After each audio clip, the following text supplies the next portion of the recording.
Hello guys. Welcome to Top Anime Sensei. This video is the continuation video after A Demon with No Heart. So if you have not watched it, then please watch it. The link is in the description. And please check out my second channel Anime Sum Up for the amazing recaps of different anime. So without any further delay, let's start. But before we start, please like, subscribe and press the bell icon so you don't miss the updates. While impressed by Diablo's efficiency, I also felt sympathy for his subordinates with how tiresome his orders must have been. Before I could blink, the 100 demons under Venom's command had already begun helping the band members. These demons were all over rank A, and Luminos's subordinates would also stay alert. Now, I could rest assured that the bodyguard detail was flawless. Under Hinata's guidance, I toured around the city to examine Luminos's legacy. And taking it all in, I felt that the Holy Empire of Lubelius was the direct antithesis of the Tempest Federation. This was not to say that they didn't have their merits. Although the citizens lacked freedom, it was a blissful society, because the people here didn't compete with each other. The only work they needed to do was to follow the procedures already set for them by their superiors. In a sense, everyone had essentially relinquished their independence, but in return, they would never experience hunger or pain. Those who couldn't bear such a society had already left the country, whereas the remaining people had all adhered to these rules since birth. Naturally, this would seem unbalanced to a bystander. People wouldn't be dismayed if they never knew how less fortunate they were compared to others. Conversely, this discontentment could also inspire people to work harder for greater aspirations. After all, a society without competition would become stagnant. For some reason, this feels really boring, Alice muttered to herself. Yeah, people our age here are all working. Aren't there any schools? While the rest of the children did not speak, they still remained confused at the bizarre sight in front of them. There are no schools in this country. Everyone is under someone's command, and is equal under the glorious name of God. People come to this nation to enjoy peace and prosperity, Hinata said proudly. But I had to wonder, did she really think that was the right thing to do? Did they have no qualms about the fact that the upper echelons of society had monopolized all luxuries for themselves? But on the contrary, she still had a point. It didn't feel right to teach the unknowing commoners about luxury, when they didn't need to know anything about it in the first place. No matter how hard one tries, there will always be some things that are impossible to acquire. If people never know about the existence of these things, then they won't feel the need to obtain it and suffer as a result. That's true as well. Kenya wasn't dumb either, he understood what I meant. Living in an extremely regulated society like this, we maintain a high standard of happiness for our citizens. That's why when communicating with other nations, everything must all go through the Western Holy Church first, Hinata explained. That made sense. If their people were ignorant of things like luxury, then they wouldn't be allowed to have contact with other nations. That's in fear of them learning about the inequality they were living in. They sound like fish raised in a fishbowl. If they feel like they are happy, then we should not interfere. I suppose so. Human happiness cannot be satisfied by materialistic desires alone. A society that pursues spiritual happiness definitely isn't a bad idea either. Although, I probably wouldn't be able to tolerate it. I believed that my knowledge of these luxuries granted me the right to pursue that prosperity. Long time ago, I used to run around the neighborhood playing hide and seek with friends. Perhaps if it were me from back then, I would have found this society to be very comfortable. Everyone has a different definition of happiness. You don't have the right to criticize others and call their ideologies false. Think for yourself and do things your own way. I thought that should be sufficient, but even so, there was something else that I was mindful of. But the people here won't be able to survive on their own. If they are to sustain a life like this, they need protection. Chloe's mutter was just what I was thinking. Children's observation skills can't be underestimated sometimes. Her words seemed to have gotten a reaction from Hinata as well. Looks like she noticed it too. This society was twisted in a sense. Without its ruler, its citizens unknowledgeable of the outside world, were unable to do anything. Losing their personal freedom meant that their lives were entirely in other people's hands. A life like that would be no different from livestock. Indeed. But we have been working hard to improve the situation to prevent such things from happening. Oh, I see.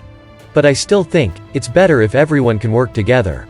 Then they won't just rely on Hinata Oni-chan's hard work. Everyone can help out. That was an idealistic take because things were not as simple as working hard. Everyone was born with different talents, and so the number of responsibilities they could accomplish was unequal as well. The word equality sounded wonderful, but everyone would still come to experience a cruel and unjust reality. Idealism and realism. The two locked in eternal conflict with each other. When one of them stands valid, the other will not. So there was never really a right answer. As long as you walk down the path you believe in, that was enough. The unknown was what made life so interesting. The children appeared to be troubled over something the rest of the day. It made me realize again that happiness wasn't just about fulfilling our material needs. Even though I knew this, I couldn't stop emphasizing it. Regardless of the conclusion, I didn't think the day was wasted. I suppose that the Holy Empire Lublius's approach was another valid method. This diversity allowed for life to have infinite possibilities. I reflected upon my life again and pondered carefully. I figured not limiting myself intentionally was the correct path for me. I was reincarnated as a slime after being stabbed to death in my previous life. There was no telling what would happen in the future. And if that were the case, not living in the moment would be a shame. I couldn't help but ponder after considering all these thoughts. And thus the wheels of fate began to turn. Did you just say that the yellow primordial has disappeared? That's right. It's honestly baffling, but after we detected an enormous surge of mana, all the dormant demonic aura in the area had disappeared. Unbelievable. Having listened to Alros's report, Leon couldn't help but think he'd misheard. Leon's domain crossed paths with the spiritual world known as the realm of demons. It was a land covered in a thick, impure aura of magicules, and powerful demons occasionally roamed the territory. If it were a demon without a host, Leon's Night Order could handle them, even if it were an archdemon. However, they had discovered the presence of some ancient demons dwelling within the area. One of them was an overlord that even Leon could not ignore. That demon was the yellow primordial John. Since she had yet to obtain a physical body, she had a limited range of activity. Consequently, Leon could not leave this land. She was simply too dangerous to be left alone. After all, no one else would be able to handle that vicious demon. She's a psychotic demon that fires off nuclear magic for fun. There's no way we can coexist with her. Any attempts at negotiation were ignored as well. If not for Leon-sama's presence, I would not have been able to handle it. Yet, you say that such a foe has gone missing? Yes, Claude. I couldn't believe it either, that's why I came to verify. I found that the area overlapping the demon's realm was somehow dimensionally modified. The only logical explanation is that someone shut down the gate of hell. Is that even possible? Not only Leon, but all of this land's inhabitants were troubled by these demons. The fact that the culprit, the yellow primordial, had disappeared was incredible news. It was so unbelievable that they were all in shock. Moreover, even the gate of hell had disappeared. They couldn't help but suspect that this was a prelude to something much more ominous. The gate of hell was the door, where the physical world and spiritual world overlapped. As a result, demons without physical bodies could still influence the physical world for a short period of time. In the past, Leon had sent out his Night Order several times to try and seal the gate, yet their efforts were foiled by demons on every occasion. There had been regular skirmishes ever since he founded his nation here. The most frustrating part was that Leon was unable to destroy the source of their problems, thus enabling spiritual life forms to revive endlessly. For the demons, their battles with Leon were merely to pass the time in their immortal lives, but to Leon and his people, it caused tremendous harm. For Leon, the ruler of this rich land, demons were the root cause of his worries. Had he been more serious, he probably could have wiped out the demons. The only issue was, if he weren't careful, he could inadvertently wake up the yellow primordial. Actually, even if Leon were to battle an awakened yellow primordial, he could still win following a fierce battle.